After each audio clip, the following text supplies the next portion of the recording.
All right, welcome back to another episode of the YoungPro podcast. I am joined today with my co-host Dustin Kupka, and our guest today is Sam Baruthio. He is 21 years old, and he has lived in 8 different countries, initially from France. His first year in real estate, he did 20 wholesale deals, generating over $200,000 in net profits. And he's working his way towards financial freedom. Dude, thank you so much for joining us today. How are you doing?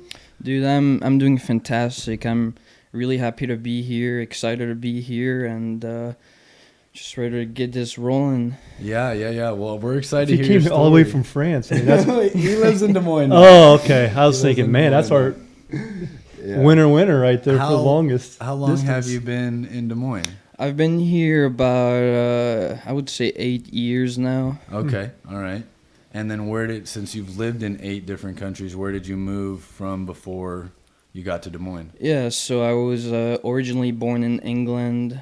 My parents worked there while I was born, and then we moved back to France, and then up to Belgium, back to France, where I lived in France was right on the border of Germany, Strasbourg it's called. And then we moved to New Caledonia. I've also lived in Switzerland, United States, Luxembourg, and Spain. Oh So my gosh, That's dude, wild. that's wild.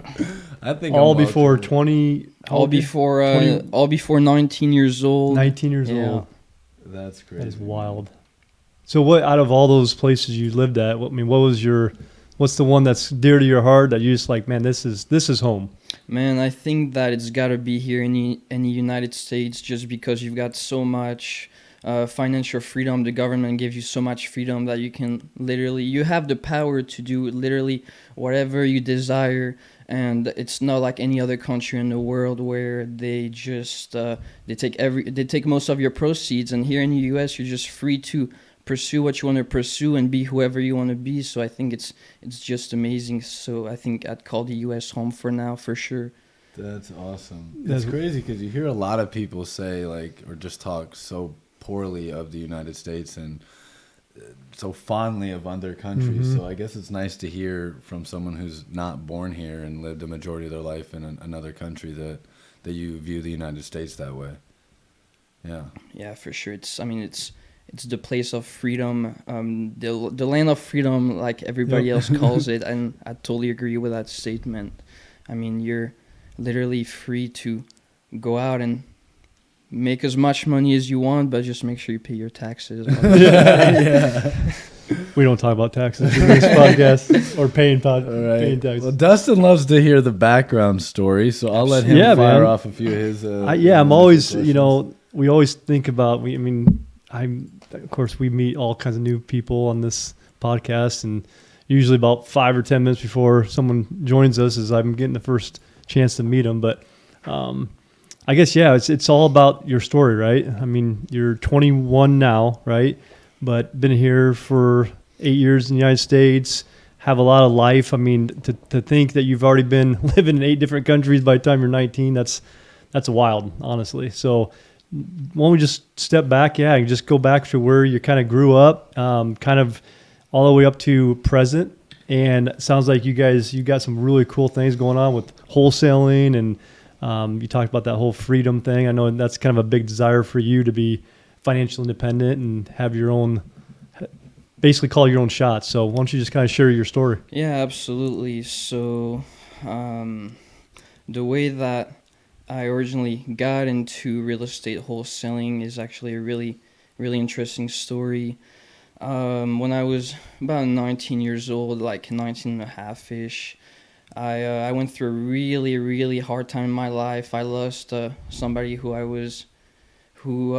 meant a lot to me. Mm-hmm. And so that kind of sparked something in me where the very next day where I lost that person, I kind of left the country for about 4 months, went backpacking and working in Europe, and met amazing people and traveled to some truly like inexplicable places where you really have to be there to see it. Kind of found myself, was traveling by myself and my older brother who I hadn't seen in like 10 years.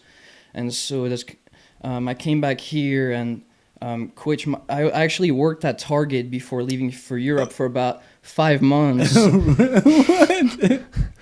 And working at Target, then going to Europe. That's so good, bro.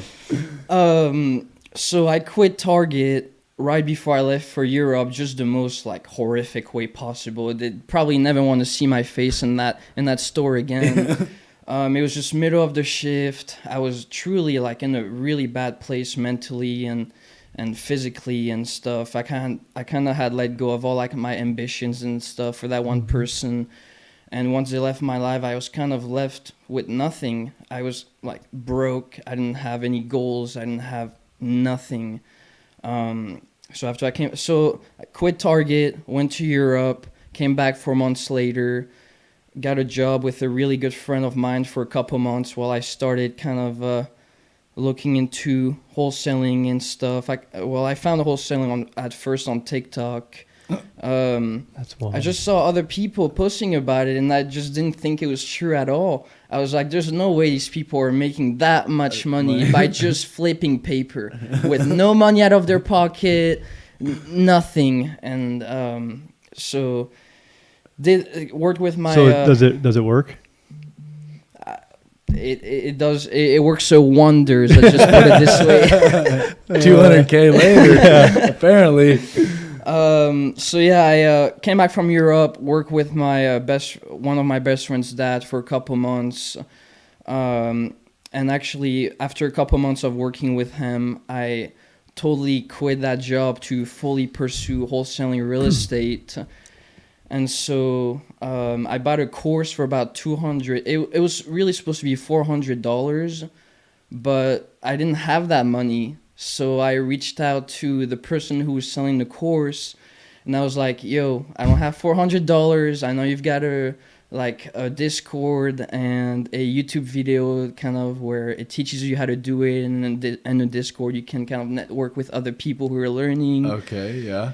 And so I didn't have the $400, so I was like, look, I've got $200. This is the only money I have in the world. So I'll tell you what, give me the video. I don't need to network with anybody else, nothing. Just keep me out of this Discord. I want the video.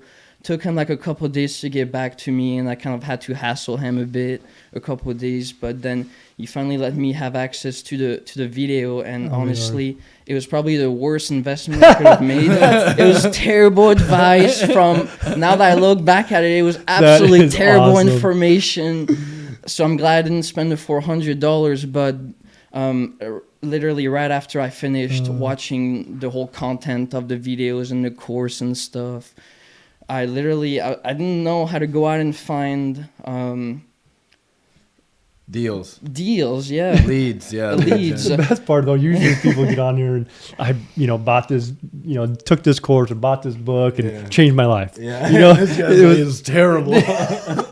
Sam's like, it was terrible, but but it got you to the next spot. It got me to the next step. Yeah, that's exactly. awesome. You should have paid the $400 and got the Discord though. That's where I would have probably been a little farther where I'm at today. No, but so yeah, I got that video. I went through the course and everything. Took a whole bunch of notes. Took my sweet time to do it, and eventually came to a time where I ran out of videos on the course, and it was like, well, now what? Like I don't have anybody to ask what to do or anything like that. So I literally just pulled up Zillow on my computer, starting calling real estate agents, and let me just put it this way, it was the most embarrassing time in my life.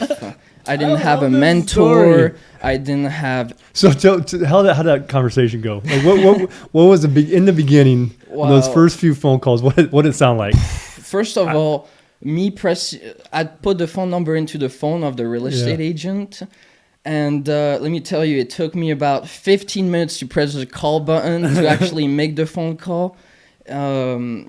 And so I just called them. I just saw a distressed property on Zillow. It was like everything, and it was gutted. The foundation was like cracking. It was Here on in the, Des Moines? Yeah, here in Des Moines. Okay. It was on the verge of like a steep like drop into a forest where the foundation was cracking in half and the house was getting ready to literally fall into the ravine. And so I ended up calling the real estate agent, and I was like, "Hi, my name is Sam. I'm an investor here in town. I'd like to purchase this property all cash." Bro, this is amazing. All right, continue. And he was like, "Okay, what's your inspection period? What are you thinking for EMD? All that stuff." And I was like, yeah. I mean, I don't know what you're saying, but for sure. EMD. And I was like, what's an EMD? He was like, well, I mean, usually people put down like $500 to $1,000 for EMD. And I was like, I mean, I don't have $500, but I could probably do $500. You know, why not? And so I'm about to buy the property all cash. $500. Oh. So I end up getting the property on the contract for exactly what they were asking for it. No discount. I didn't even try to negotiate a discount on it or anything. And this is your first call, the first real estate agent you've ever called. You get the property under contract. Okay, all right. I just want to make sure. Yeah. So I get it under contract for about $80,000. You know, before I had started calling real estate agents, I had talked to buyers who claimed they were buyers. They weren't actually buyers. It was just people you talk to. Yeah. People I was talking to. Yeah. And so I brought him. They were like, "Yeah, we're interested in buying this property from you for sure." And I was like, "Okay, perfect. You want to look at the property or what?" And then so they ended up going over to the property. Keep in mind, I didn't know anything about like what the condition of a property should be, what the price I should get it at should be, any of that stuff. I was clueless. I'm a newbie. I have no information. I have no mentor. I have nothing. I have myself. That's it. And my confidence. Which is probably not that high. Yeah. Not very high as a newbie real estate investor. Let's just put it this way. So how do you find these potential buyers? Yeah, that's a good question. Yeah, so I didn't know how to find buyers at the time. Now I'm pretty good at it. Yeah. So I just went onto Google and looked up "we buy houses cash." Oh, all right. And so I ended up calling those people, and they were like, "Hey," I was like, "Hey, how's it going? My name is Sam. You know, I'm an investor here in Des Moines. I have this property under contract here. I'd like to sell it to an end buyer." And they're like, "Oh, yes, we're so interested. Text us the details." Boom. I text them all the details and stuff. They get back to me. "Can we take a look at it?" Perfect. I'm like, so I'm in the right direction at least. Yeah. I don't know what I'm doing, but I'm doing something right. Yeah. Because I haven't lost this deal yet. So now you're at the property. You're showing. You're there with the buyers. Now I'm at the property with the buyers. Okay. Probably the exact same day. And so we finished the walkthrough of the property and stuff, and dude, I wasn't even close to where I needed to be to make this deal happen. I mean, the ARV on it, the after repair value on it was probably like $120,000. I had it under contract for $80K. I mean, the house was getting ready to split in half and fall into the ravine, and I didn't know any better. And then so my buyers told me all that stuff, and I was like, okay, cool. The buyers told you, okay, no deal. Cool. So now I have to go back to the agent, and it was the most stressful thing I've ever had to do. I was like, oh, I'm gonna get into so much legal trouble, all that stuff for canceling a contract on a house that I should be purchasing now. Yeah. I was at the end of my inspection period. Is this during COVID or at the start of COVID or before COVID? This was during COVID. Okay, yeah. All right. Yeah. All right. So the summer, August of 2021. Jeez, man. Okay, let's so hear this out. I gotta know where this goes. I end up calling the real estate agent who I had the contract with, and I end up just reading him exactly what the buyers who I had to walk through told me, because I didn't know what to tell him. So I was just like, okay, so this is what's wrong with it, and I was just reading off my phone while I was talking to him. And did you put it under contract did you see it before you put it under contract? I didn't. Oh gosh. Oh gosh. I just saw the pictures on Zillow, Okay. and I was just like, "Yep, perfect. This is for sure an investor property. I'm gonna have to get that on the contract before somebody steals it off me." So you submitted the earnest money of was it $500? So I didn't end up submit. So on my contracts, I used like a contract that I had made up before I got into real estate. It had stated that I was supposed to put the earnest money down after my inspection After period. inspection. Oh, okay. Yeah, so I was protected there. So you didn't have any money in. I didn't have any and money. You're on the in. phone with the agent, reading him what they said. Yeah, Let's hear his the response. feedback of the buyers. Yeah. Let's hear his response. So he was not happy. He pretty much hung up in my face. I mean, from the second I started talking to him, he was just so suspicious of like who I was. I didn't know what I was talking about. I was so hesitant on the phone and all that stuff. But at the end of the day, I ended up having to cancel the contract. But let me just put it this way: it was the start of an amazing journey and an amazing learning career in my life. It was the most influential time in my life when I started taking action, because people can learn as much as they want online, on YouTube, whatever, from whoever they want.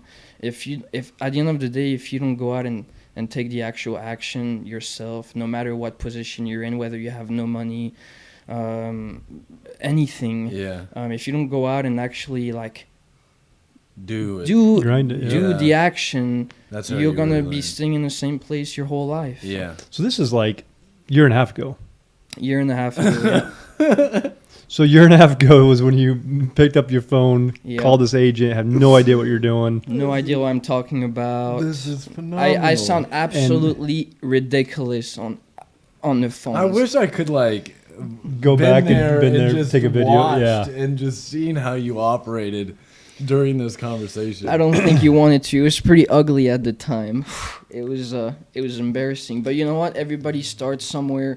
We all go through our own little stories and stuff. We all have our personal issues. Yeah.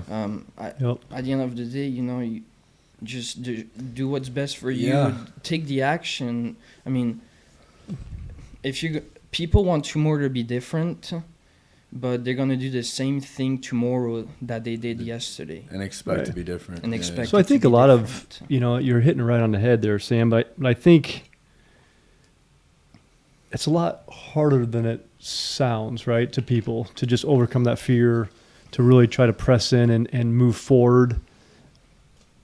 Yeah, you could read this, you can watch this, but actually taking the action, that's a whole nother level of, I guess, vulnerability of yourself going, I'm going to do this. I'm going to probably look like an idiot. There's potential legal ramifications if I screw this up. A lot of things, right? People can hang up on me. But what do you think to get people to take that? I mean, there had to been, for you, I think for everybody, for every entrepreneur, there's that, Switch. that's that gut, right? That fire inside of you, or that why, like that, the big why. Like, what's your why for saying, you know what, enough's enough. I'm just it's time to move forward.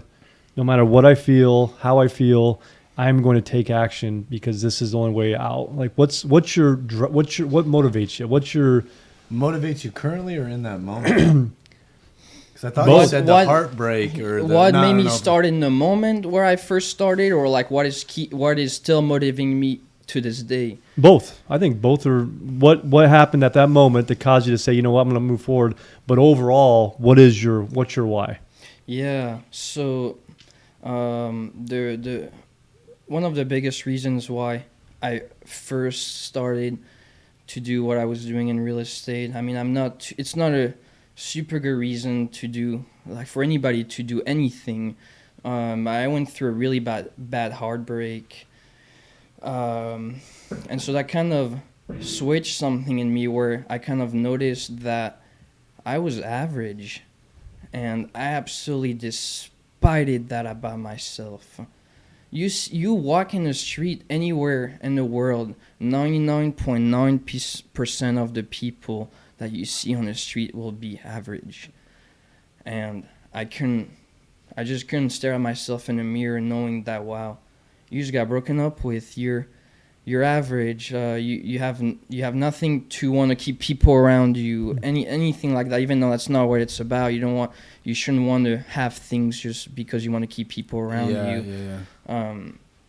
It's just so it kind of like there's like a switch that happened inside of me that very moment, and so I kind of deleted everything of social media, deleted all my social media, deleted anything that would cause a distraction to me in my life, and I went head down for a year, spent probably a full year in isolation from everybody, making phone calls, and a year later, and now we're here. Dude, that's awesome, bro. I say that, like, as I get older, and like I went through a pretty nasty breakup as well, and Tyler and Dustin kind of watched that all unfold and what that did to me. But like in that moment, like that fuel of like trying to prove someone wrong, sadly, is much more flammable than it is to like prove yourself right. But proving people wrong is a very mentally unhealthy way to go about things. And like when you change your approach and your motivation to proving the few people around you that do believe in you, it may not be as flammable, you know, but it is more sustainable because you don't walk around with this chip on your shoulder. And I don't know if you're there yet or not, but and I'm still working on that myself, you know, like, especially in the gym, you know, and I'm trying to like, and then I look at that bank account or these, that $5 million in real estate I own, you know, like it's, but makes getting you feel older, better. yeah, it does make me feel older. Like I told you, I knew I was gonna, but, yeah, I'll let Dustin tell his story, but like after my breakup, there was this like quote that like stuck out. She was like, "I know you're gonna make it. I just don't know when." And the first $100,000 was actually $99,900, right, from Crawford Hall. 99,600 was the check, right?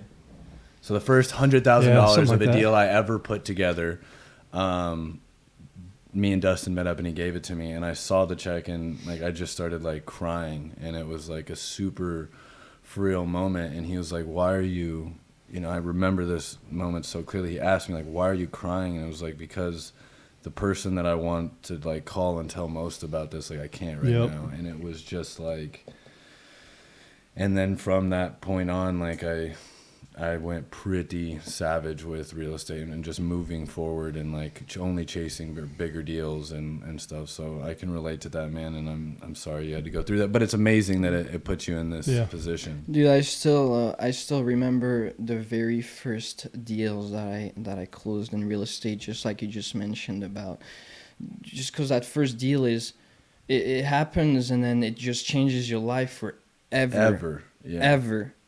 And so when I first quit my job at Target, came back from Europe, went full into real estate, I was broke. I didn't have any money. I couldn't put gas in my car, nothing.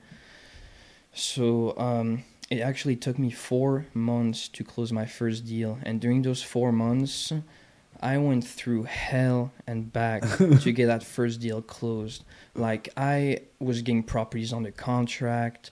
I was talking to so many different leads. I was working hard. Yeah. And so deals just kept falling apart for different reasons. Yeah, there's foundation issues there. I don't know anything about houses at that point still. Foundation issues there, that's there, boom, that. We can't close on that for that reason. Boom.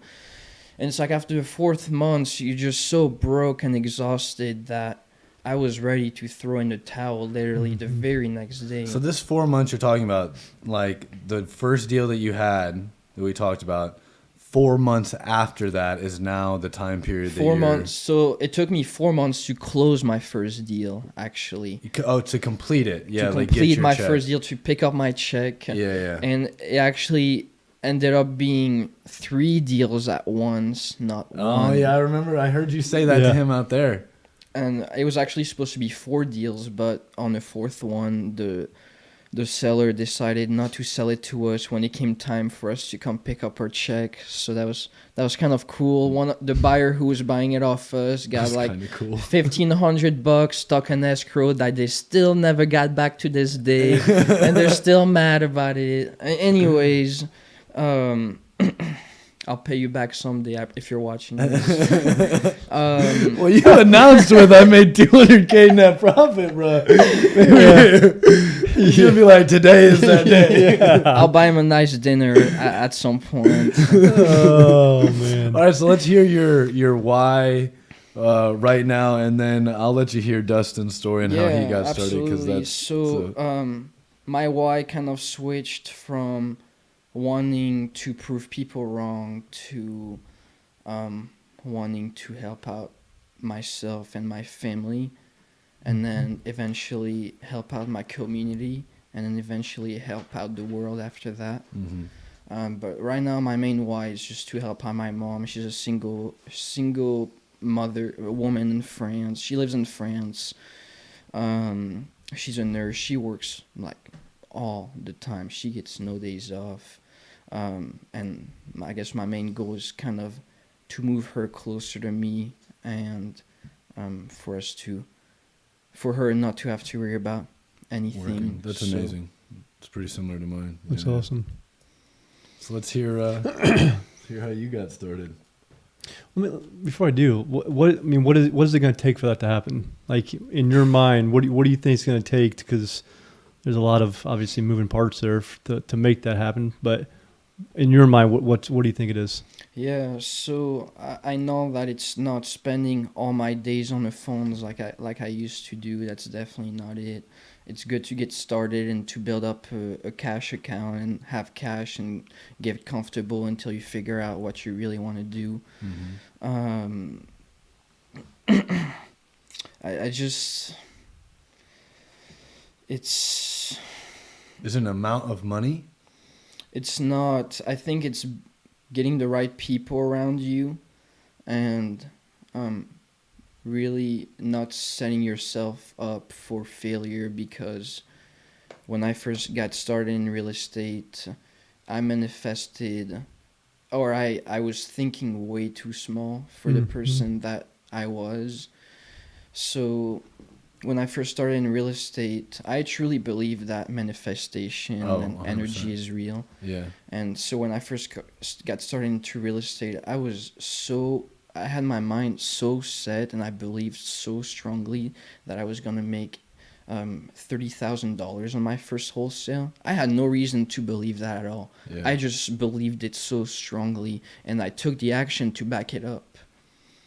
And eventually, Source, God, the universe, whatever you believe in, gave me exactly what I asked for. That's exactly. Crazy. That's awesome, buddy. Not one penny over, not one penny less. You mean what's it going to take to get his mom here? Yeah. Okay, yeah. What do you think in your head is like what's going to take it? Is it an amount of money? Is it an amount of passive income to help her? But what is that end goal that if like, oh, when I get this, she'll be able to come here? Yeah, so honestly, I'm not too sure that she'll ever be able to come and live in the United States. But if I'm able to purchase a house or an apartment or anything just for her to be comfortable, and so she wouldn't have to worry about like rent and mortgage and that type of stuff. So in France, you would buy her something? Yeah, somewhere in Europe or outside of the United States. But someday, hopefully I'd be able to bring her here at some point. That's awesome, dude. Yeah.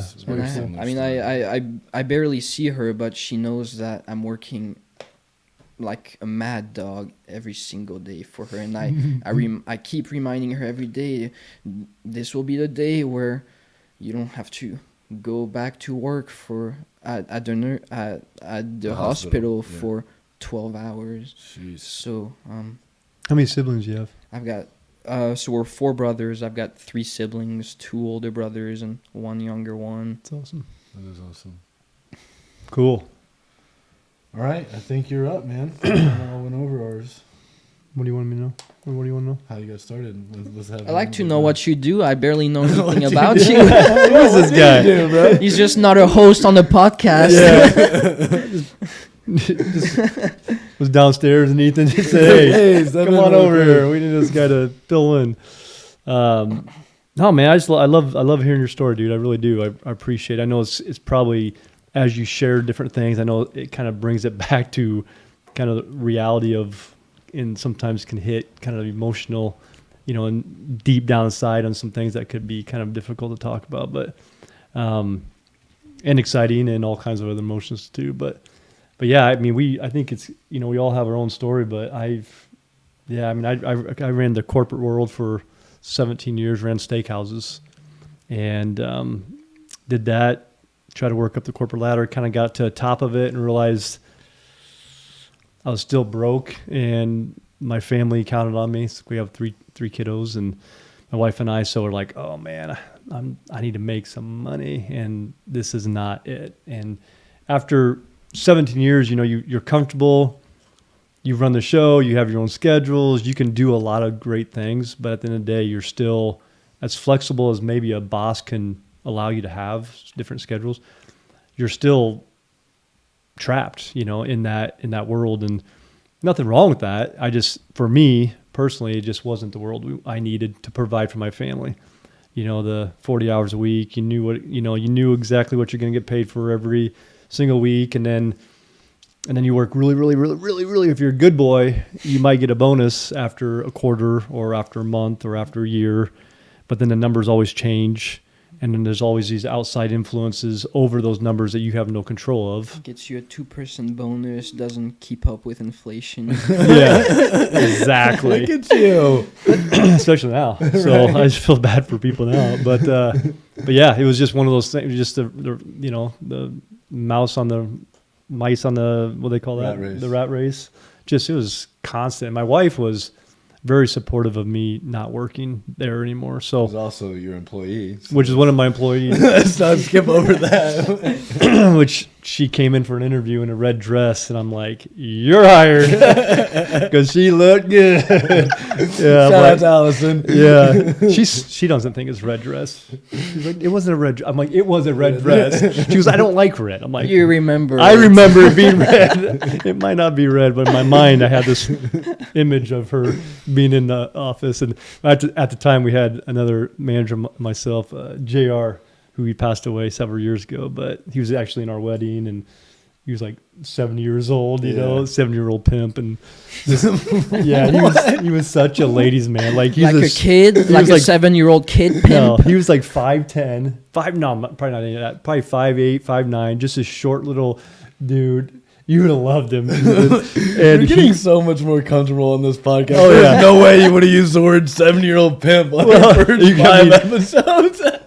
He wasn't an actual pimp. He kind of, in his mind, he was. But, and just, he would, he called all the ladies, like, "Hey, sweetie," and we'd go out for supper, and he would just, server would come up and he'd tap on the hand, and he was just like, he was the greatest. But he was in that interview with me, and so me and him were, I actually came to it, and I had been, back in the day, I'd partied quite a bit, and I actually came late to the interview, and a little hungover, and I'm just sitting there, and I just remember seeing Allison. I'm like, I don't need to ask any more questions. You're hired, So anyways, long story short, 3 kids later, here we are, but we got fired, right? Not to So then after 17 years, about the last year, we realized, my boss realized, I realized, it just wasn't going to work. I was tired of asking for more money. They were tired of me asking for more money, and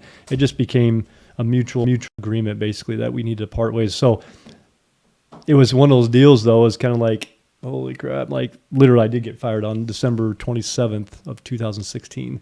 And we just had closed on our first flip house December 7th of that same year. I didn't know that. So you had started in real estate or Prior. got injured prior. Oh yeah. My gosh. I Yeah. always thought that getting fired led you to it almost instantly, but you had already started. No, that whole year, 2016, I just, you just kind of have Just it wasn't going to work long term.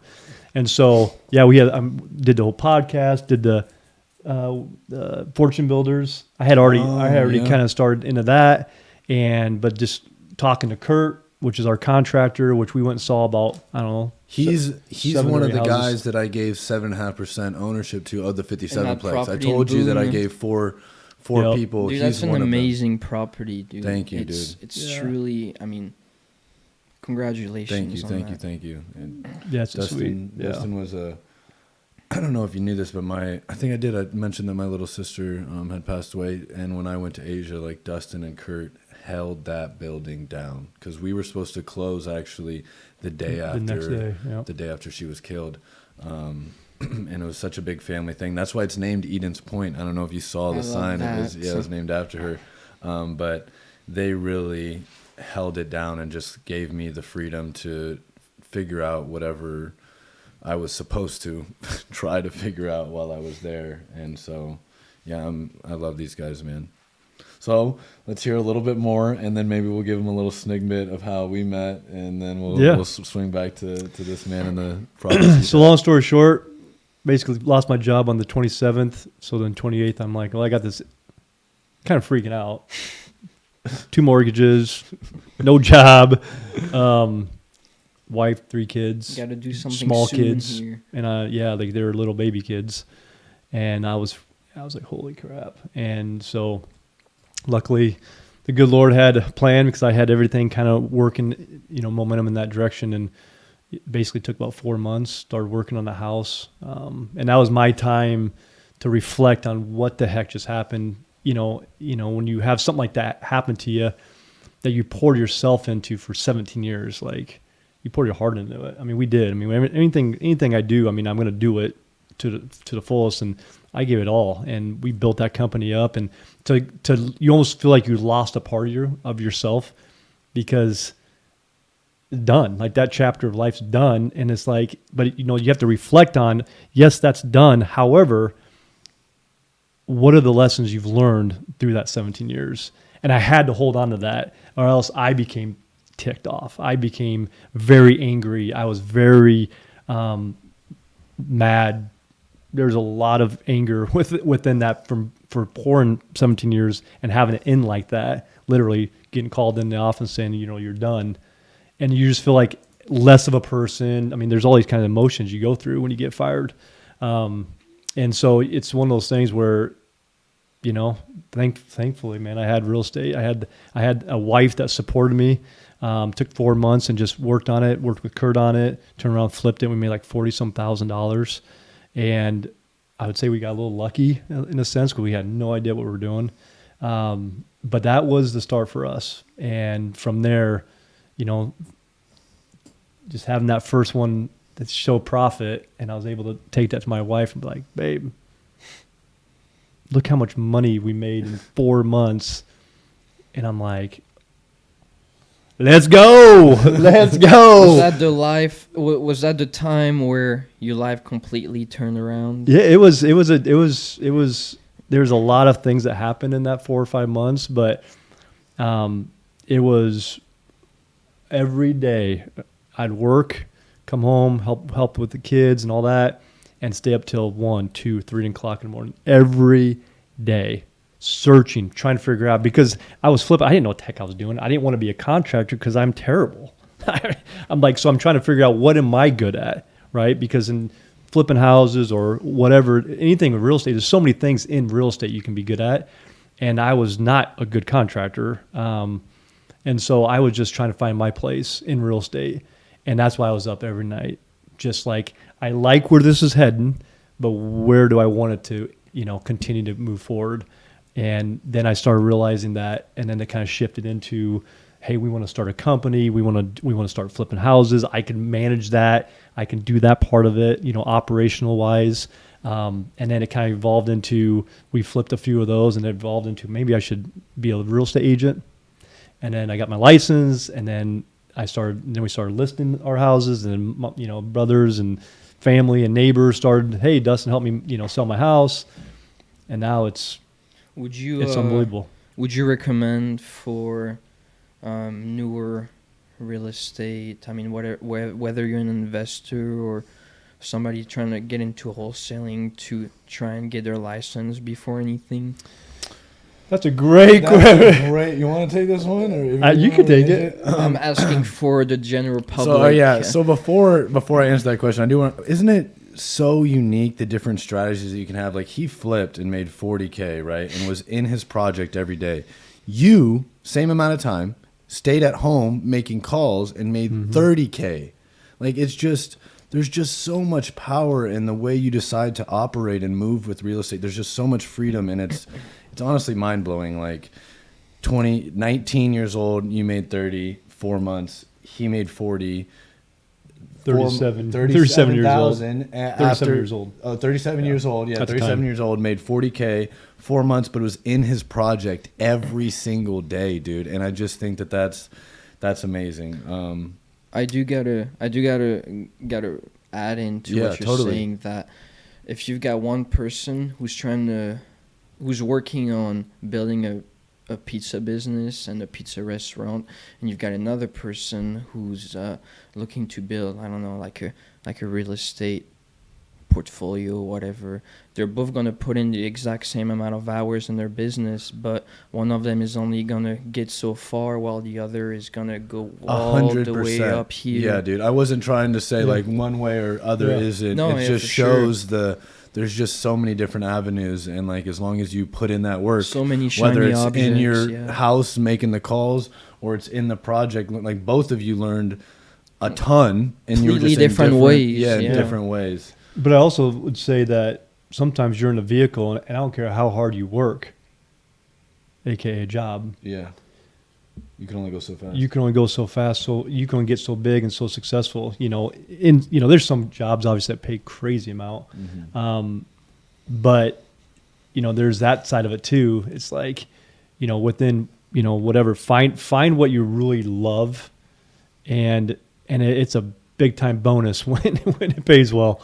But that's one thing about real estate. I think there's so many areas that you could become successful. I mean, dude, the more you get into real estate, the more you're like, it's confusing almost. It's so insane. So many shiny objects. It attracts you from all directions. Yep. You gotta be careful because he's good at like honing me in with that, because he's made that joke before. Is like and that's why we're a great team. He's more on the conservative side, and I'm more just like, we're gonna run at this pace, and he gets to hone me back in or better direct that speed a little bit. But yeah, dude, the shiny objects are the different strategies: mobile home parks, storage units, single family, flipping, wholesaling, multifamily, triple net leases. I've became more fascinated with recently. So and they all work. And they all work if you put in your work into it and your hours. Yeah. It doesn't matter what strategy you pick, just pick one and stick to it for a bit. Yeah. All right, well, to answer your question, then I'll let Dustin add on a little bit. So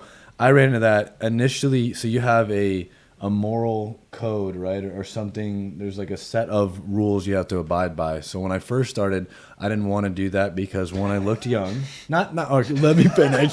I know I'm a moral person. Hold on, let me finish my train of thought. So I knew I looked young, which was hence the YoungPro. That was my business name. I wanted people to know right off the bat, like, I know I'm young, all right? But the other thing is I didn't want to start the conversation, and I could be wrong about this, is you have to almost identify yourself immediately that you're a real estate agent, which then the person I was talking to always would know there was a commission attached to this relationship. And that's not any shots fired at real estate agents. It's just I felt like I had enough hurdles to get over that wasn't one I wanted to deal with. And then about a year and a half or so ago, again, I was in an interesting place. I'd been doing a bit after the breakup or whatever, but I'd been in real estate for 4 or 5 years, done multiple deals, hadn't really had too much experience with multifamily. But I came to him and I was like, dude, like, the amount of real estate I'm looking at, or I want more access to the MLS. And I was coming up with all these things of like why I thought it would be a good idea to be a real estate agent. But this was also the time my TikTok was starting to take off. And we were talking on the phone. He's like, Ethan, what you have to remember is like you have the ability to say whatever you want right now. You can give amazing advice. You can be so helpful. You can one of the things that we talked about was like, I can give advice on how to negotiate with an agent, right? Because when you're first starting out, you don't really have very much value you can provide to an agent, so it's really hard to negotiate terms. But once you get to a certain point, and like I probably had him do 7 or 8 commercial commissions that he's made off of me, right? And so now it's a bit easier when we're talking about that he's willing to negotiate, and I brought friends to him and all these different things. So I would then make content about that, right? And so if I decided to be an agent and I decided to still make that kind of content, it would upset a lot of the other agents because I'm like giving trade secrets away. But as an investor, I don't have to worry about that. I have my relationship with him, and he was just like, dude, if you want more access to the MLS or want to get into probably just call me. Just give me a better heads up, and we'll we got this. So that was my reasoning, and that I didn't want to have this set of restrictions that I'd have to abide by when I like the freedom, I like the flexibility, and so that's what kept me away from getting my license. There's just a lot of, the more you learn about being a real estate agent, and I know every state's a little bit different, but Iowa, you just have to have such a high standard of, the ethics, code of ethics is huge. Just all the rules, all the laws, all the things you got to be so careful on doing things. Like I heard, I've heard stories of like real estate agents. I heard a story once where, they had, a real estate agents in there and taking selfies, in this house. Trying to promote, trying to market this house or whatever, and just kind of taking pictures of this house, and it was a cute bedroom, and it was pink, and look at the pink room, and look at the name of the person, this so and so on the this must be her room. Well, the homeowners did not want that specific picture posted, hence why it wasn't on the MLS. And this was in a different state or whatever, but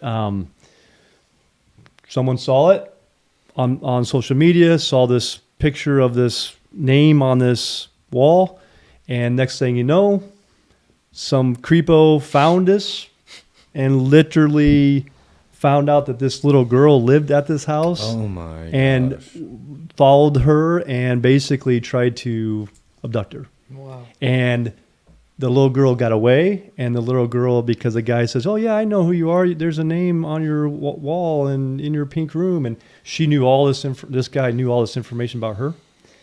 And so the only way, so then it basically came back that this agent had took these photos and now is getting sued. Wow. And I don't know, just little things like that. There's just so many. That's kind of a heavy one, but you as a real estate agent, you have such a, man, you got to play way above the, everything you say, everything you do. Everything you post, and I'm like, Ethan, brother, I love you, but this isn't because don't post that. Yeah. Because now I can, but yeah. Yeah. Because because you're Ethan he's just in the mode. He does what he does. And I was there when he had 5,000 followers on TikTok, and then it went to 10 and 20 and 30 and 100, and he's, because all the stuff that he posts, it's raw, it's real, he doesn't have to worry about upsetting people or a lawsuit like that, like what we have to be careful of. So, everybody has to stay in their lane, and but I think they're obviously real estate, there's great money to be made, but I think with Ethan, and we've talked about it, like his ability to just market the way he does, getting off market deals all the time. I'm like, dude, weren't you in the office with me when I showed you that, bro? You blew my mind. On Instagram. You blew my mind. We're there listening to music. I'm running around the house. I'm telling Tyler, please charge the batteries. I'm losing my mind. And I get a DM from somebody that's like, oh, I got a motel, $450,000, grosses $120, 90K NOI, blah blah blah, from Instagram. You want in or Nah, well, I think it's in a small. I think it's Did like he just- Perry or something. Oh. But there was Just just the fact asking? of sending it to. I didn't ask him if he had any deals. He just randomly slid in my DMs. Yeah. So, but I'd love to hear your thoughts on like why you were either considering that, or your thoughts after this, Yeah. or like what would be your incentive if you were to become an agent? If I was to become an agent, Because if it's just to save Yeah. commission, Yeah. that's not the. for sure. So I mean, the first thing that people, a normal person, would think about when they think of real estate agent is commission when you sell a house. So I guess my first incentive would be, since I'm planning on becoming a real estate investor myself here in the very near future, would be to sell my own projects, represent myself on that as well, and also sell for family, friends. I mean, Yep. partners, anything. Oh, And, there's so you know the definitely law. money. I It's mean, definitely It's not what I'm. You also know the law Yeah. and Yeah, all that learning stuff as learning the well. law is important. I actually got my real estate license in Washington. Like when this whole situation with my ex was happening, I was supposed to move there, and I'd been studying. I passed, got my license and everything. It's a little bit different than Iowa because you can be independent, but you had to be Right. sponsored through a broker in Washington to get yours. But yeah, dude, you learn a lot. But I think even more so. Dude, after 20 deals, and again, this is no shots fired at residential agents, but I would be kind of confident to say, like, you could probably run some laps could around probably your agree. initial residential agent. Now, stepping into a conversation with like Dustin or a commercial player, commercial agent, like that's a whole different ball game, but it's just so different when you're, dealing with, and I never wanted, like, I hear him stress sometimes about when you're dealing with a residential client, that's like one of their biggest accomplishments. And I was saying this to you, like their kids, they their work their college whole life degree, for that, yeah, so- their kids, their college degree, and the house they buy. Those are the biggest accomplishments, decisions, whatever it is they've had. And you're having to deal with that level of stress being in that avenue. So it's just, it's not for me, man. It's just not for me. I thought about it. Before I got into real estate, my parents offered to buy me my real estate agent license, and I was just like, why don't you wait a couple months on that, and See how we do. and eventually I never ended up needing it in the end. So it's only like Well, we got to wrap up here in the next few minutes. Sadly, Dustin, after COVID, missed our last 2 episodes and's got some responsibilities to do after this. But what we always like to ask is, we'll go off your favorite books and then like goals. Like we really, once this gets rolling, I think we're at 19 episodes or something like that. But when these go well, we definitely want to have our guests back. So this is kind of a way for us to hold you accountable, because we'll go back and watch the episode to whatever goals you're about to set. So before we get into that, let's hear your top 3 favorite books, and they don't all have to be financial literacy or real estate related. Maybe a good mindset one to throw that in there. But yeah, what do you got for reading? Yeah, I think I just finished the 48 Laws of Power. Oh my gosh. This has been amazing. Helps you deal with how to interact with people, how to win over people, Yeah. how to get your mind straight, how to not get disrespected as a person, most of all, I think, and how to, I think the biggest point in that book is how do you take control over what's around you and your mind, and how do you really make it how you feel like you want it. And what do you think is the best way to not necessarily manipulate, might be the wrong word, but to control your environment? No, I think that knowing about your environment, first of all, knowing, you can never expect like exactly to know what's gonna happen around you and stuff, but I think if you're always respectful to everybody, you respect people, you dress well, all that stuff. Dressing well, looking good, standing up straight, all that stuff, plays a major role. And how people treat you first of all, and I mean, first impressions are big things in life, and a lot of people judge others based on surely just looks. Yeah. It's so true, dude. They really, really do.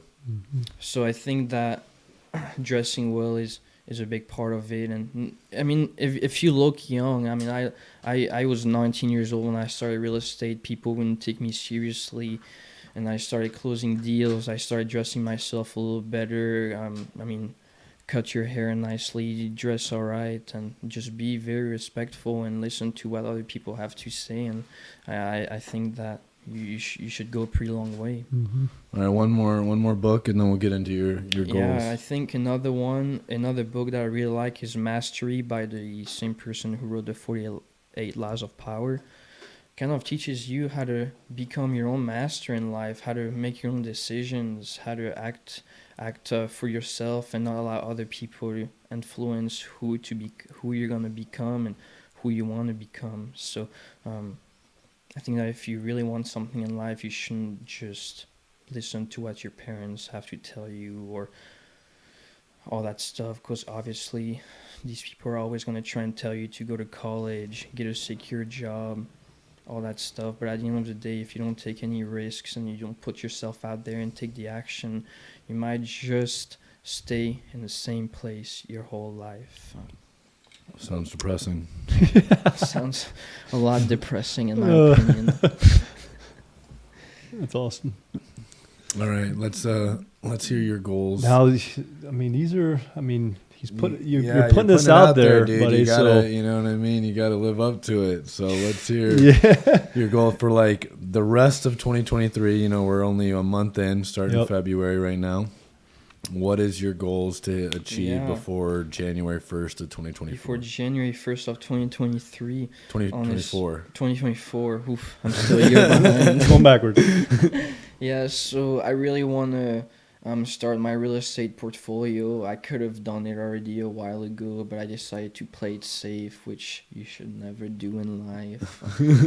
Not at your age. Not at my age, at least. Yeah, I mean, you can always go back to work at McDonald's if everything goes wrong. Target. Go back to Target. That's Wendy's for me and the rooms for yeah, exactly. No, but yeah, I think my biggest goal for this year is just to start my real estate portfolio and finally start cash flowing some money back, and putting some of that money that I've made over the past year and a half to work.